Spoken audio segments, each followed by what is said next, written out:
నెల్లూరు జిల్లా అనగానపాడు గ్రామంలో తమ పుత్తలపల్లి సుందరయ్య గారు భూస్వామి కుటుంబంలో జన్మించారు. అయితే ఆయన పేరు సుందరరామరెడ్డి. రెడ్డి అనే పేరు తీసేసి సుందరయ్య పేరు పెట్టుకోవడం జరిగింది. అయితే అనేక త్యాగాలు దక్షిణ భారతదేశంలో కమ్యూనిస్ట్ పార్టీ నిర్మాణంలో ప్రధాన పాత్ర జీవిత చరిత్ర సంవత్సరాల మన పేపర్ ఉంటుంది. ప్రతిరోజు కూడా జీవిత చరిత్ర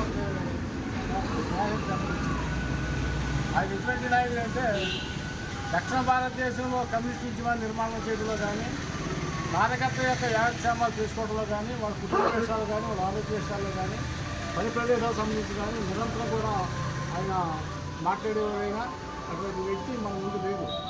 అయితే ఆయన అనేక పోరాటాలు విద్యార్థుల నుంచి కూడా ఆయన జీవ జీవితాన్ని మించాడు.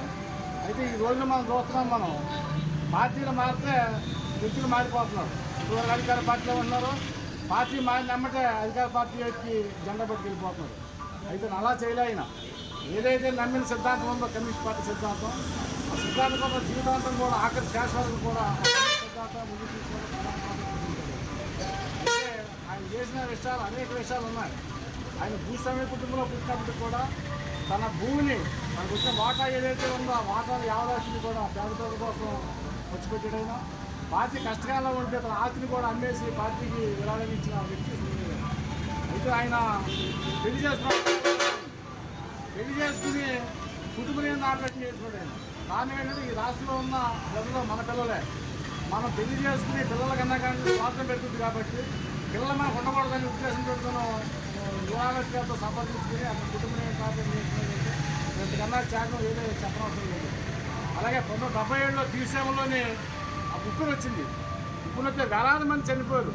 చనిపోయిన కలరా అంటువ్యాధులు ప్రబలి చాలామంది చనిపోతుంటే తన తమ్ముడు రామచంద్రారెడ్డి గారిని డాక్టర్లు చేసి నెల్లూరులోని ప్రజా వైద్యశాల ఏర్పాటు చేసి ఉచితంగా వైద్యం అందించిన వ్యక్తి ఎవరంటే గారు.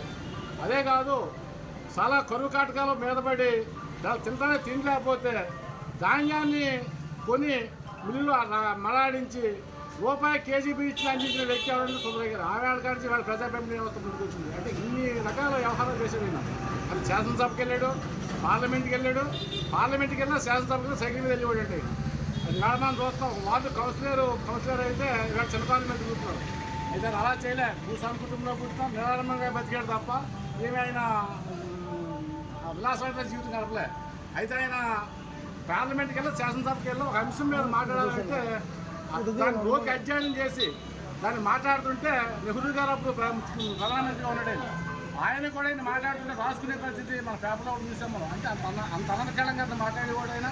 అలాగే మన నీటి వనరులకు సంబంధించి ఈ ఆంధ్ర రాష్ట్రంలోని ఈవేళ భూములు ఉన్నాయి, నదులు ఉన్నాయి, అనేక వనరులు ఉన్నాయి. అయినప్పటికీ కూడా భూములు ఎడారి పడిపోయి అటువంటి భూములు ఇలా సస్యశ్యామలం కావాలంటే నీటి వనరులు ఏ రకంగా మనం దాన్ని ఉపయోగించుకోవాలి, ఎక్కడెక్కడ ప్రాజెక్టులు కట్టాలి, ఎక్కడెక్కడ సెక్టర్లు కట్టాలి, ఎన్ని పడతాను గవర్నమెంట్కి అనుకూలంగా చూపించి మనం చెప్పడమే కాదు, ఈ రకంగా చేస్తే ఈ రాష్ట్ర అభివృద్ధి అవుతుంది కూడా. సహాయించింది కూడా సుందరయ్య అటువంటి వ్యక్తి మన ముందు లేడు.